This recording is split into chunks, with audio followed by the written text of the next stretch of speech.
I put my white jacket on for you, look at that. I must just tell you, about 8 months ago, I had some bad news, and I decided that if the bad news was going to be true, that I might as well start doing a few different things. So I'm walking down the, bloody hell, I look like a bloody magician here. I was walking down the road, and they had one of those cash converter shops. And there was a saxophone in the window, second-hand, which I've now learned that you never buy a second-hand one, simply because all the pads will be gone and it's usually misused. So I decided, although I'm not a wealthy bloke, I decided I've always wanted a saxophone, although I don't know how to put them together. I didn't know which end to blow, if you'll excuse the expression. And, no, excuse me. And, a young woman's just come up to me just now and asked me if I believed in safe sex. Isn't that extraordinary? I said, absolutely. I've got a handrail all the way around my bed. No, please. Where was I? Oh, yeah, exactly, yeah. And it looked beautiful. Now, I mean, I'm 74 now, so starting something new is not difficult, but like, there's not a lot of brain left. And I had a bad day yesterday, I have to be honest with you. I went to my doctor, he told me I was sick. I said, I want a second opinion. He said, you're ugly as well. Is that a camera? How much smaller can these fucking, these cameras get? Isn't that, it's going to end up, all right. So yeah, so I thought, and I didn't bother, and then the next day, we only have one music shop in Salisbury now. Oh, I can't tell you something interesting in a minute. And I walked in, and there's a marvellous, I've always liked black people. I mean, not all, but most of my best friends were black in Hollywood, and I've got a lot of time for black people. And there's a black guy, his name is Hamlet. What a great name, Hamlet. Could have been Hamlet, couldn't it? Imagine that. Oh, God. Anyway, I walked in, and they know me because of my celebrity, so to speak, and I said, if I were a rich man, sounds like a song, doesn't it?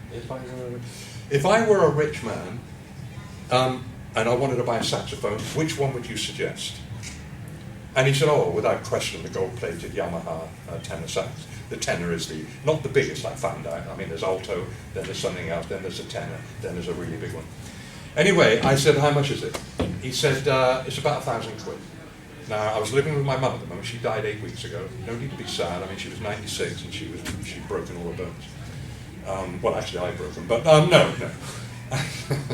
Hang on, we have a David Tennant lookalike coming. Don't say anything. God, he looks good too. Oh, it's a she. It's a bit you look. Anyway, so long story short, he said it's £990. And I said, okay, order it. Because my mum had a bit of money, and I thought, if once she dies, there's going to be no money. Oh, I better let you introduce me, haven't I? Of course. I'm your guest of honor today. Hello. You may know me from Doctor Who. No, you won't. But you will know this gentleman here. Look at the jacket as well, by the way. How nice does he look today? Round of applause, Mr. John Levene. Oh, thank you. Please, go. Where was I? Yes. Anyway, I ordered it. We're talking about me 8 months ago having I had peritonitis. Okay. And I had an hour to live. Right, okay. My heart had stopped and my kidneys had gone down. Nice jolly. And do anyone else know what peritonitis is? You most likely don't, do you? It's when your appendix breaks, leaks, or bursts, and you end up with a poison in your body so noxious that if it gets into your stomach or your heart, you die. So I'd gone in the hospital too late. I'd gone bright yellow, and it took 4 days in emergency. And I'm going to ask you a quick question now. It's not so much that America's full of bastards. It's the fact that America is so greedy and so big. The money rules their whole lives. Now, I'm going to ask you all a question. I was taken into hospital for 4 days in emergency. I had 7 IVs. If any of you have been really ill, I had 7 IVs. And they put, not creosote, but something that burns.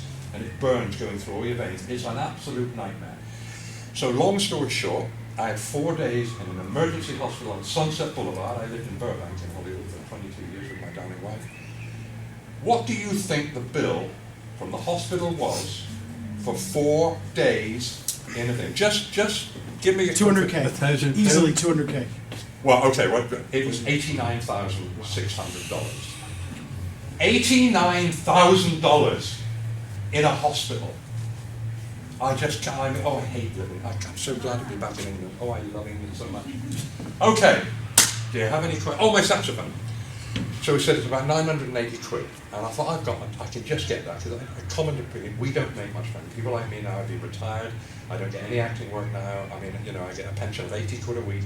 So, you know, these, and we're not making any money here because it's, you know, people don't always spend money, which we don't mind, is, you know, we don't all have money. But anyway, saxophone. So I thought, well, before my mum dies, and I thought, but I've never tried one. Where do you, and have you ever looked at one? Where would you start on a saxophone? I mean, a guitar's pretty obvious, piano. Anyway, the next day I decided, because I love colour, I thought, well, as it's, you know, an expensive item, you have a specially handmade case, and it's always a beautiful thing.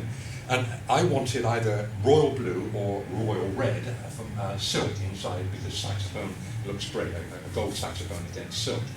But and I went down the next day and said, just before you order it, could you get me either red or blue silk lining? And he said, it's already in, it came in yesterday, because when there's a lot of money involved, they get it in straight away. So I said, oh, well, never mind, and he said it was a black lining. So anyway, long story short, I took it home, took it out of the box, and I stood there for almost an hour just looking at it in the box. Have you ever looked closely at a saxophone? It's a work of art. Anyway, I suddenly thought, shit, I don't know how to put it together. I didn't know which. Right, I've got it, I'm going to go and get, I can't speak. I've got it, can we have a window open? I'm bleeding dying. It's a heat, there's no air. Oh, a bit almost, oh no, that's okay. Oh. I'll roof this without the hinges if that helps. I am having hot flushes as well. Yeah, so anyway, long story short, I had my first teacher, and now I'm playing saxophone, and I've got myself a little band. We got a little band now. Do you remember the Beatles when they had Sgt. Pepper's Lonely Hearts Club Band? Guess what my band's called? Have a guess. Sergeant Benton's Lonely Hearts Club Band. And we've re-recorded it. I've got a professional singer that's working with me. I've had a voice coach for a year and a half. And I'm singing pretty good now. I'm doing Sinatra and can't remember the other bloke's name, Nat King Cole. I'm quite good, but when I sing with her, she is so incredible.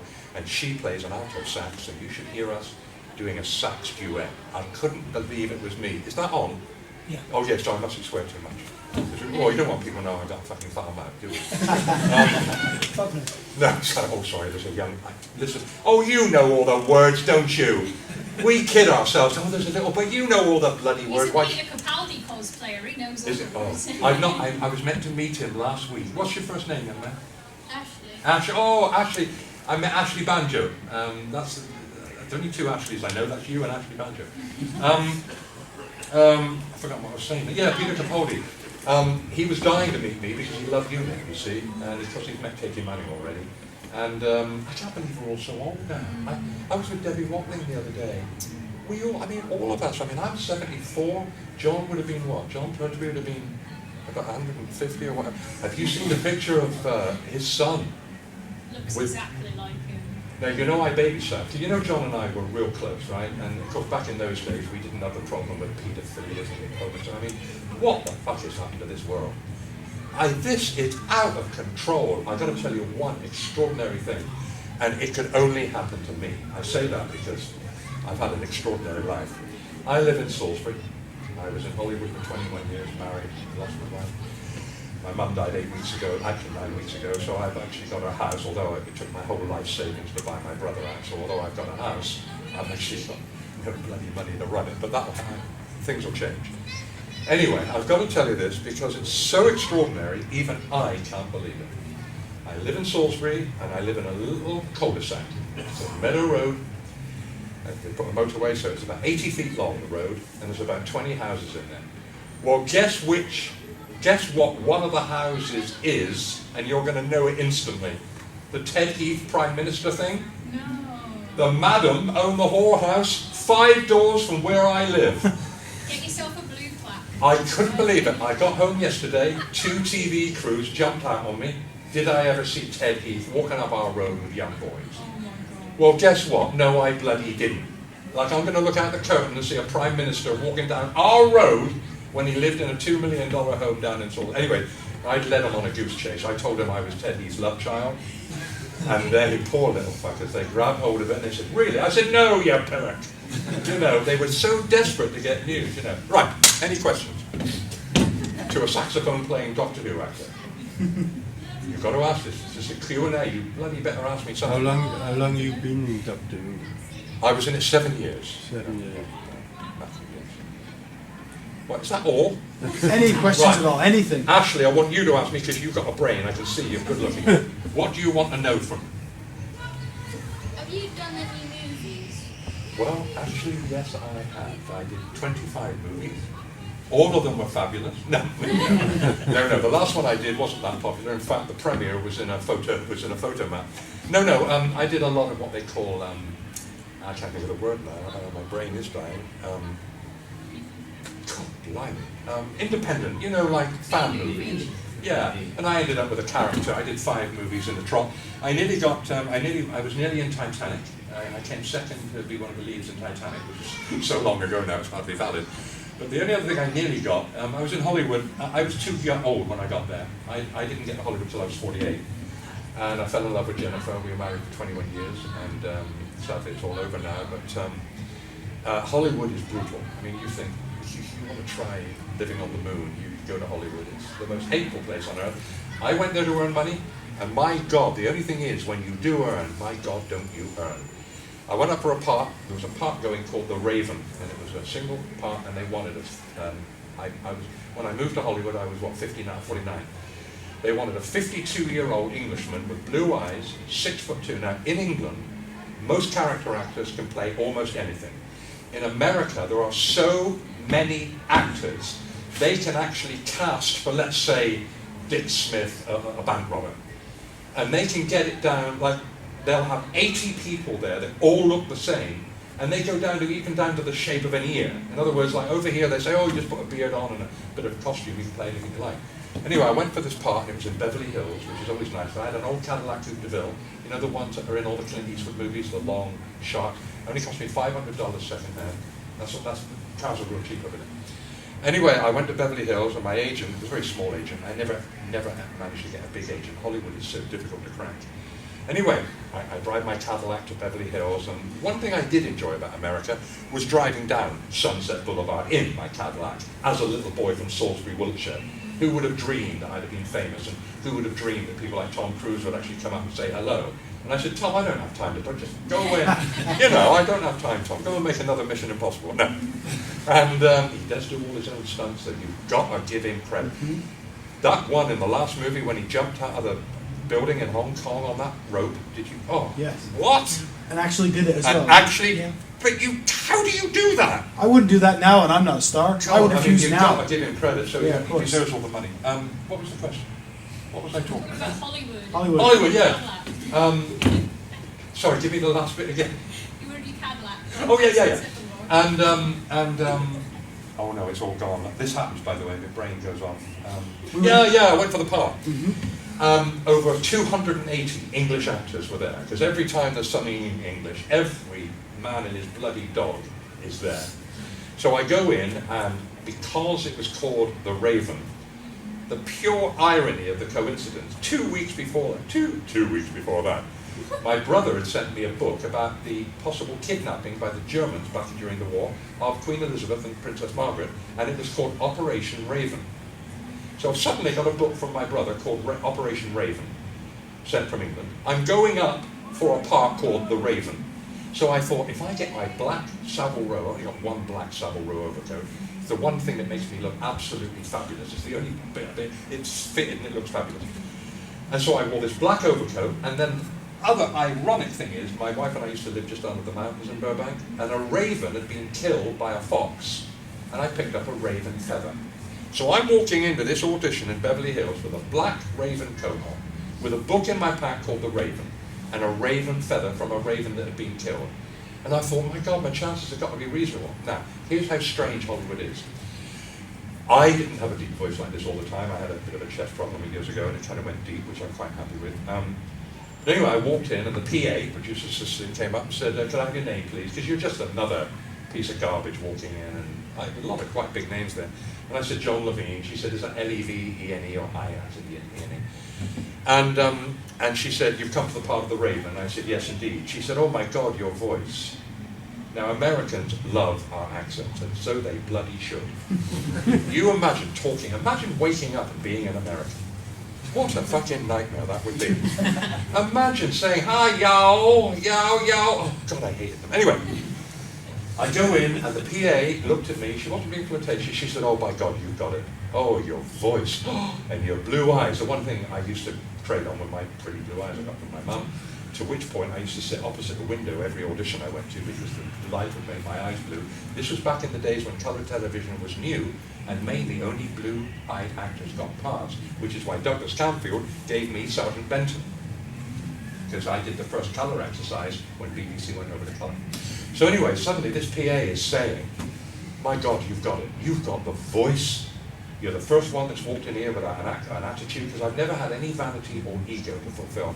Anyone here that knows me, especially young people like, I know Thomas over here has known me for years, I've never had an ego, I've never copped an attitude, for a simple reason is, I'm one of you, but I ended up in Doctor Who. That's the only difference between us.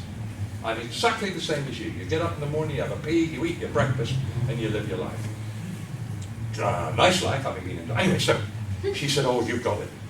And I said, you're taking the piss. And she said, what does that mean? And I forgot they don't know things like that. They only use initials.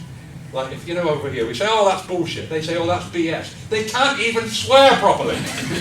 They can't even swear. And they say things like, oh, that's a load of SH. Just say the word, it's shit. You know, but they're scared anyway. So anyway, and I sat down, and she saw my book called The Raven. She said, where did that? I said, it was sent from England. She said, that's an omen. Anyway, she kept saying it, I've got it, and I thought, my God, say I get it. So I said to her, can I just ask you, I said, I mean, my agent told me all the numbers, but what are we talking about here? Because I wanted to settle so I knew what I was doing. And I said, what is the basic fee? She said, well, it'll be a 1.5-year contract. The basic fee is 1.3 million for the first year. Now, by now, my whole throat was frozen. $1.3 million. She said, then of course you get the repeats, you get the territory sales, and then of course, Mr. Levene, you get there's going to be dolls and books made of you, which are up to 2 million copies of each, and you end up with approximately a share of 800,000 at the end. Well, I went home, you go for your first audition, then you're either called back or you're not. I went home and I said to my wife, I said, this could be it, because you do dream a little, you're allowed to dream. I said, 1.3 million, 800, take away the age, we're going to be on $1 million a year. And the first thing I wanted to do was buy a Rolls Royce or a Bentley, because like all middle-aged blokes, who wouldn't want a Bentley? Anyway, I left the thing and I got a call back and I thought, oh my God. Now by then, everything starts to change in your body. You start to suddenly think, my God, I'm going to be a Hollywood star, I'm going to be big all over the world, although I already kind of was, but not in that way. But anyway, long story short, I got the second call back and they said, absolutely good. And I got the third call back and I thought, my God, I couldn't eat. For a week I couldn't eat. Anyway, in the end, I ended up in the last 2 out of 288 actors. I went home the third time and I said to Jenny, let's start looking for a house. The other bloke got it. And I thought, would you anyway, a year went by and it turned out after all that, the show was cancelled. So in a way, I'm glad I didn't get it because it would have been a right show. Okay, any questions? What's your favourite thing you've been in apart from Doctor Who? Well, I loved being in Z-Cars back in the days before all you young kids were born. I enjoyed doing the Frankie Howard show, although Frankie Howard was a very tough person to work, and by God, he did not want me. Oh, it was murder. It was horrible. Spike Milligan I enjoyed working with. He's the only person I've ever, when he says BBC, he says BBC, which I find kind of confusing, right, with a Dewey show. I worked with quite a lot of Hollywood actors. They were all very pleasant. I think the nicest one I worked with was John Travolta. He's just a gentleman, you know. A little bit of Scientology there, but oh, what a weird bloody thing that is. That's Scientology, but it works, you see. Cruise and but not for me. Not for me. I had a knock on the door the other day at my house. I opened the door, he said, I'm a Jehovah's Witness. I said, I can't help you, mate. I didn't even see the accident. You've got to be careful, haven't you? Okay, come on, you buggers, a question. What the fuck are you here for if you're not asking questions? You three, what have you asked the fucking question now? Come on! You, ask a question. I have no idea who you are. Actually, hang on. My name is Richard Franklin. I played Captain Yates in Doctor Who. Ask me a question. What's your favourite Bob Dylan album? Oh. My favourite Bob Dylan track is Everything Is Broken. That's You know not that? Is that not Yeah. Yeah. Everything is broken. Broken wires, broken dreams, broken hearts, and broken streams. But anyway, nice question. You're forgiven. Okay, sir at the back. If you're going to work, I'm going to leave you alone now. if you're going to work on like any program or film or anything like that, what would you pick? If I could work on anything? Yeah, like any TV drawing that was Well, I mean, I do love a good drama, I must say. I was just saying the other day that Mark Wahlberg's Shooter, which I can't stop watching every time I see it. Well, I'd love to go back and direct Doctor Who, I must say, because I could direct now. But no, you know, not a lot. Game of Thrones. I wouldn't mind going in and writing an episode of Game of Thrones. Who would you be? Pardon? What characters would you Well, I don't watch it, and I've only seen one episode, but my best mate is James Cosmo. He and I get on very, we were 2 weeks together in Atlanta, Georgia. Funny place that is too. I find everything in America funny. Was that for Dragon Con? Dragon Con, no, Craziest experience of my life was Dragon Con. 168,000 people. 168,000. What about those hotels? Yes. Have you ever seen anything like it? No. The fact that all the if you haven't ever been to them, you could probably book a ticket for a hotel on the Monday for $100 a night. Dragon Con starts $300 a night. Yep. They turn off all the free Wi-Fi in the entire area. The only place with free Wi-Fi was Hooters. Yes. That's the only reason I went there every day, You got to just for the free Wi-Fi. And you got to keep abreast of things, haven't you? Got to keep abreast of things. It was an absolutely mental experience. It was unbelievable. Well, you imagine being a celebrity there. Well, It was like going mad. yeah. It was like going bloody mad. And the doubles they had people that looked more like the people that had died than the people that had died. Yeah. You know.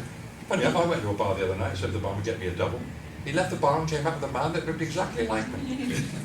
Funny dude.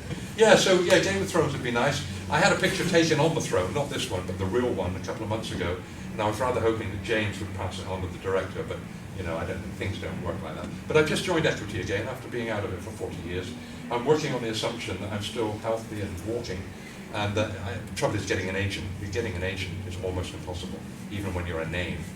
And you know, there's no point getting a small agent because, quite frankly, they're bloody useless. Because, well, you know, everything bids always go to the best people in the business. You know, so you know, I know people want me back. Just one episode. I don't understand the producer. One episode having me or Richard Franklin back. Just one episode with Unit. Do you realise how much the figures would go up if Benton appeared in Unit? Be honest. I reckon it'd go up by 1/3. Even if it was only one episode, because Benton was so popular. We get a spin-off. Unit spin-off. Well, we nearly did it. You know, we were 5 minutes from doing it. Barry Letts told me that week before he died, it came so close, but it was a budgetary thing, and it would have been starring Nick Courtney, me, I'd be my co-star, and then Richard Franklin. But yeah, you know, you tell entertainment's a strange business to be in. It really is. I mean, I don't know why I'm in it, except that you have to do something. I was a menswear salesman and a garage mechanic for the first 4 years of my life, none of which I enjoyed. But I haven't acted, for 15 years. I've produced, directed, and used camera, which I enjoy more. Producing's fabulous. If any of you ever go to my website, I'd love you to, johnlevene.com. There's over 400 hours of all my work, so you'll never see it all. But my website is run out of Tennessee by a millionaire's son. They've got a load of money, and they've allowed us to use all their equipment. So my website looks red hot. It's fantastic. We've over 480,000 hits in 2 years. And every time I put something on, we get 50,000 hits. Because my following is, I think it's because I'm sincere and I tell the truth. I like to believe I tell the truth. I never lie about anything. And some of the stuff we put on there, I film, I do all the film work. They edit, produce. But I'd love you to go home tonight, and I'd love you to go to my website, go to the video section, and I would ask you to go to the Barry Letts Tribute. One of the best pieces of work I've ever done. In fact, even Peter Capaldi thought it was as good as a Doctor Who episode. But then I'm a great producer. I could have been great, and I nearly made it in Hollywood. I nearly made it. I'm not sad that I didn't. You know, I'm not sad. I mean, you can't all be millionaires, and living there was just miserable. There's no relief. The sun comes up 150 degrees every day, which you think is fabulous. You try living there. Gunshots every day, you know, too many women raped. They rape a lot of women. 28,000 a month in Los Angeles County. That's war. Raping 20,000 women. The Japanese didn't do that. So, you know, it was it's what I call an uncomfortable place to live. You never know you're around the coppers, the police. You get one look at you, and they love beating people. You see it on the news, they love shooting people dead. It's a shame they don't kind of shoot more of each other to reduce the whole population. But, right, I need a couple more questions, please. Come on. Do you think Unit's gone downhill since the show's revival? Bloody right, since I left. No, look. First of all, you never know what's going to be popular, do you? Who would have thought Unit would have been, and who would have thought Sergeant Bennett would have been, loved? I mean, I need love at the moment. I lost my wife and my mother and my two best friends all last week. Everybody seemed to die in a week, and I'm feeling quite unashamedly lonely now. I have to be honest. I dread the morning. I dread the night.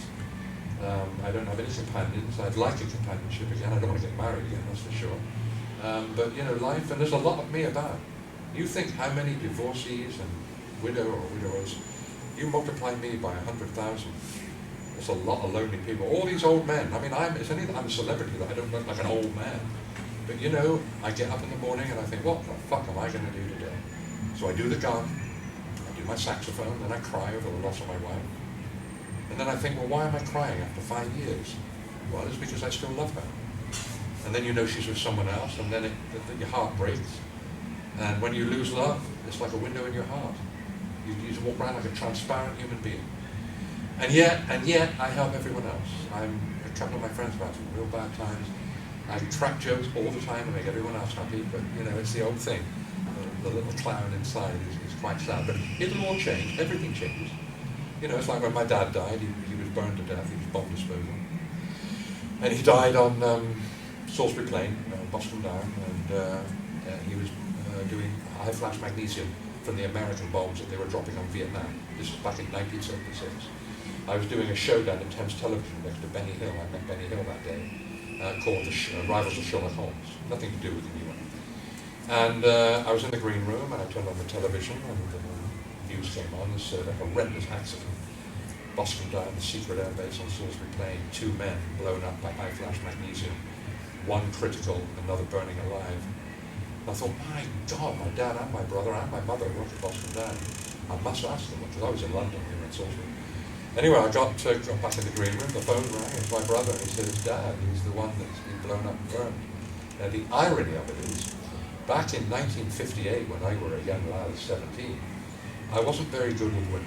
I've always been a bit shy, not so much now, but I'm not very good at pulling women. I never have been, which is why I dreaded losing my wife, because I knew I'd have to be out on the market again. But oh, hang on, where was I? I lost my drift a minute. I do that, my brain goes off to 3 different ways. I've forgotten where I was now. Nope, it's gone. Oh, burning, yeah. When I was a young man, because I didn't drink or smoke or go out with ladies, I became a male nurse at my local hospital, which is now called the District Hospital, Oxford Hospital, and I was on the burns ward, and that's exactly where my dad died, on the same ward as I'd worked in 30 years before. But yeah, it was quite tragic, and he was burned 98 degrees in the body, 1 inch deep, and he lived for 4 days. 1 inch deep, it was just a nightmare, but that's all part of it.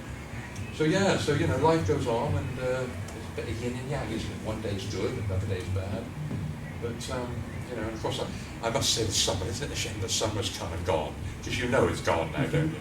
It's bleeding August, and all we've had is rain, So that's a bit sad. Okay, any other questions? Ashley, what about you? You don't have to, but think of something nice. We'll go to this gentleman next to you for now. Seeing you filming one of the old Doctor Who episodes, I remember filming when I used to live as a kid. Oh, really? Which one? It was the Day of the Daleks with the Ogrons. Yeah, near the railway station. In Brentford, they used the tower rooms. Well, I never. And that's my famous picture, the one of me on the RT, the one that seems to make me Benton. That was taken on that location. Years ago. The Ogrons, they were one of my favorites. John liked the Ogrons too. They were like half human and half monster, rather like my mother-in-law. Yeah. Oh, she was a dreadful woman. She was thrown out the Gestapo for cruelty. Dreadful woman. Yeah, because I remember seeing you, because we were let me quiet ways. Yeah. John and everything else there. It seems a long time ago now, doesn't it? And John Pertwee, of course, was a dream to work with. John was, God, I loved him. I simply loved him. Well, he didn't get on with his son. John didn't get on with his son, and I didn't get on with mine. I've just got a call on my website from Sean Pertwee, from funny enough, the set of, what's he doing at the moment? Gotham. And he phoned me up from the set, and only because he'd just seen my tribute to his father. He knew his dad loved him. And John, I was with John 10 days before he died in Old Dawn when we shot The Demons. And I got back to Hollywood and my mum phoned me up and said, John's just died. And I go, oh, it's terrible. And Nick Courtney, of course, he's gone. Elizabeth Sladen's gone. I understand that there is a book now to see who's going to die first out of the 3 remaining classic series. Is it going to be Katie Manning, John Levene, or Richard Franklin? And it'd be interesting to see which one of those goes first. Did I bring my water? Let's see. Oh, that shirt is getting older. Does that stuff? Yeah. Is it warm in here? It is. It is. Let me get this jacket. Right. Any more? Oh, snooker. Do you know why they don't have snooker in Russia? There's too many Qs and not enough reds. Oh no, that's not. No, it's the other way around. Okay, great joke there. Okay. Anyway, if you don't ask any more questions, I'm sodding off. Just be careful, the back leg of that chair is hanging over. I don't want. Oh, okay, bless you. Cool. I'll ask a quick question. Yes. You've been to many cons, I assume, many conventions. Yes. Give me a moment. You've been at a convention or a con and looked at somebody beside you and gone, "What is going on here?"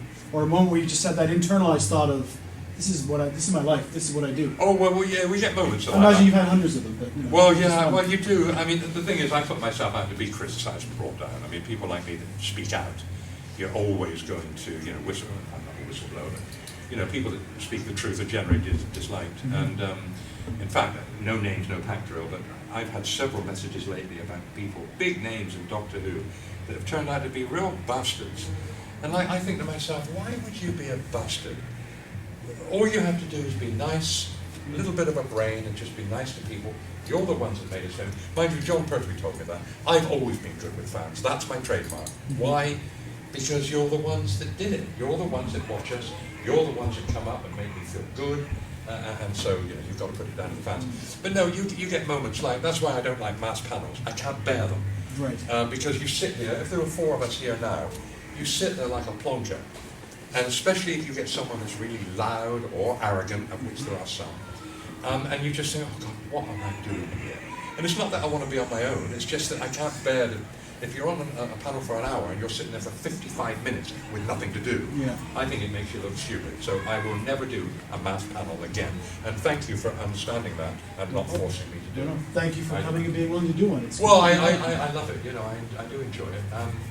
Okay, any, yes, oh right, come to you. Actually, I'll be back in 1 minute. If you could work with anyone from Classic Who again, who would you pick? Oh, well, I mean, dead or alive? Either. Well, I want to go back to John. I want to go back to John. See, John made me feel human. John gave me courage. And John gave me my integrity. And John gave me my belief in myself. I had no belief. My self-esteem was lower than a snake's belly. I was scared of everything. I've always been scared. I had a bad childhood. I wasn't abused, but I was beaten. And when you're hated by your father, and I didn't get on well at school, I was terribly bullied. And anybody here, most of us have been bullied at one time or another, it breaks your spirit.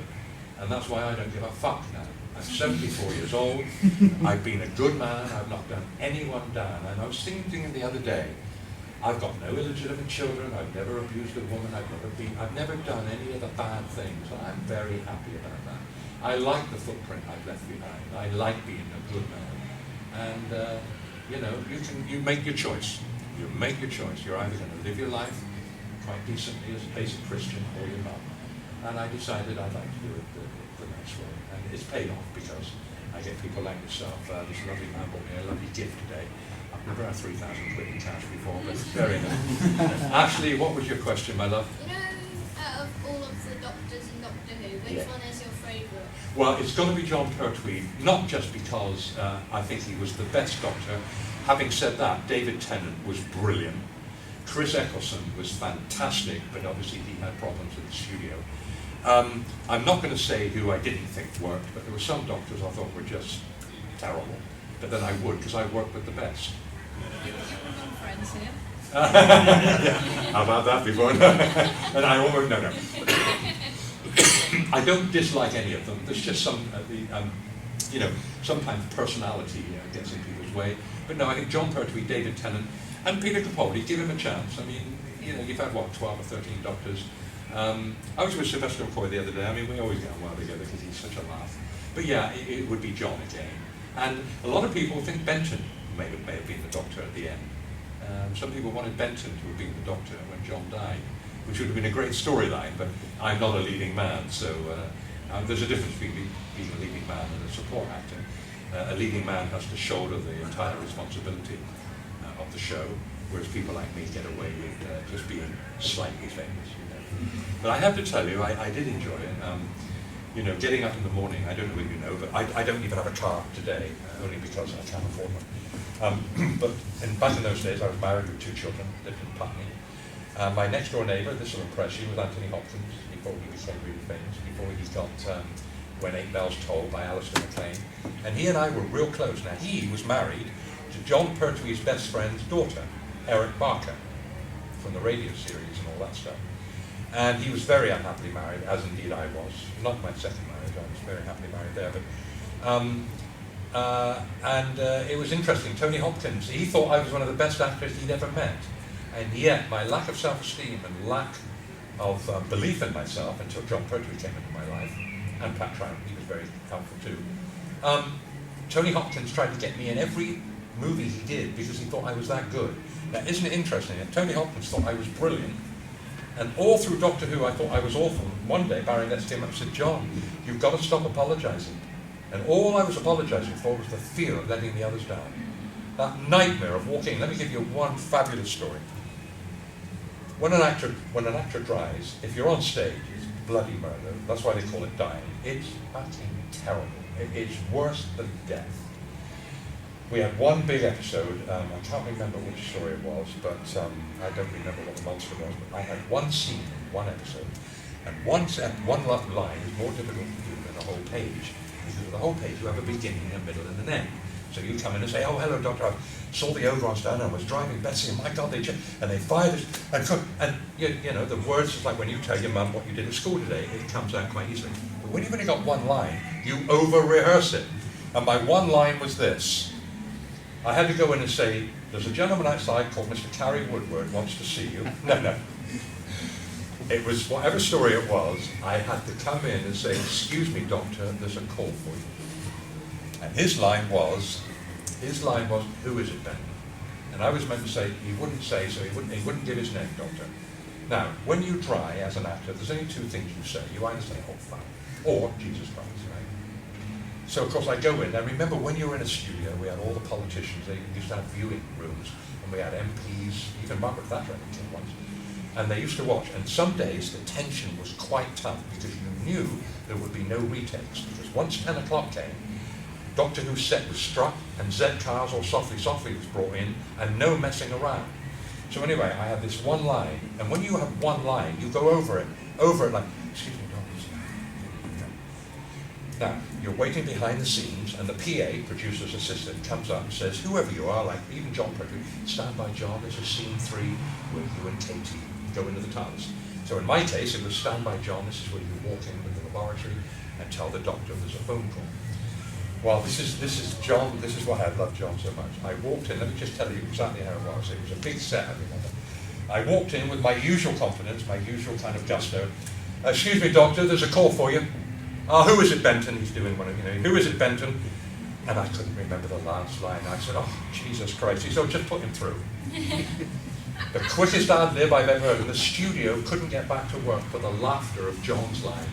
Jesus Christ, yeah, I'll put him through, Benton. And that was like my funniest moment. Carrie, a very good Hi, John. Very nice to see you. Okay, well, any other questions? I've only got another hour. What can we, it's pretty much it, isn't Yeah, it? any final questions, guys? Any final comments before we... Oh, is it? Before we right over, yes. Don't worry, I had my eyes on you. He wasn't going anywhere. And we nearly lost Julian, the guy with all the hair. He went, yeah, but it's Julian Seeger. He went to put up Virginia Hayes' thing, and he leant over that thing, and the doors opened, and he nearly went straight. He could have killed him. Yes, so what was your question? What would you imagine Benton would be doing now? Well, I'd like to think that he'd be an advisor on military business. There's a huge move in America to bring me back, which is never going to happen. But having Benton back with UNIT as big, or Richard Franklin, I'd rather it was me, of course, but I am a bit confused why they wouldn't have just a minuscule reference back to us, given that we were so big. Because that's one of the reasons Tom, you see, Tom was almost fearful of our fame, which is why we ended up getting out so quickly. It wasn't him that got us out, but UNIT really stubbed his toes. So I don't know why they won't have us back. I would have thought it would have been a good move in terms of viewing figures. I honestly believe, without vanity, that if you read in the newspaper that John Levene, Sergeant Benton, now Brigadier Benton, retired, is going to make episode 3 of a new story with Peter Capaldi, I would suggest that the Doctor Who fans would go mad. Not just because Benton was so popular. And why was I popular? You don't look at the man. I mean, I didn't look at it as John Levene, Sergeant Benton, but they wrote beautiful things for me. I mean, I helped the Doctor every week. Never let anyone down. Oh, I must tell you one funny story about the Green Den. There's another moment when the F-U-C-K word came out. When I rescued the bloke when the big butterfly came down. And I went in and I had to carry him. Did I pick him up or put him over my shoulder? I can't remember which. Now, because the coal mine they built a lookalike coal mine in the studio, they had to build it high because they had to get the prop blokes. It was about that high, and they had to do this with just holes cut in it for the prop guys to put their hands through and then put the big I can't think of the maggots. Worm, the maggots. Thank you. Anyway, I was a big bloke then. I mean, I was quite overweight in those days. So I was 12 and a half, 13 stone. Pick up another bloke who's 10 stone. So you're talking 22 stone. And I trod on one of the I can't think of the name again. The maggots. Maggot. I trod, of course, I nearly broke the bloody bloke's arm. The language that came up from underneath that hole. Honestly, and I had military boots, and I mean, I must have almost broken his arm. And you should have seen the maggot. It kind of went like that, because he withdrew his arm, you see. So that was really fun. But yeah, I'd love to go back, but I don't we all would love to go back, wouldn't we? And it's not even the fame. That's got nothing to do with it for me at all. I would just love to go back and see what it's like to be in the studio again. After Hollywood, Hollywood studios are as warm as ours. I think the problem is with Doctor Who nowadays, if there is so much as a problem with it, since David Tennant left, it's become much more of a fantastical show. It's not based on Earth with the real life problems and the problems that Earth faces. It's more other planets and it's lost its real world element. I can't imagine Peter Capaldi or even Matt Smith's Doctor interacting with Torchwood and UNIT and the military side of it and the real world elements. And I think that's the issue that they've Well, got. I think maybe you've got a point. The funny thing is, I've got my uniform with me for the first time in 30 years. I've actually got my RSM uniform in my bag, and it still fits. I can't believe it still fits. Because the bloke that was going to play Benton originally, they originally got a karate expert in to play Benton. The trouble is, the first time he saluted, he killed himself. No. My little karate joke. All right, well, ladies and gentlemen, you've made a happy man very old. Thank you, gentlemen, for cracking in the end. But don't be shy all your life. It's a waste of fucking time. It really is. It really is. Okay, well, ladies and gentlemen, thank you, Mr. Levene.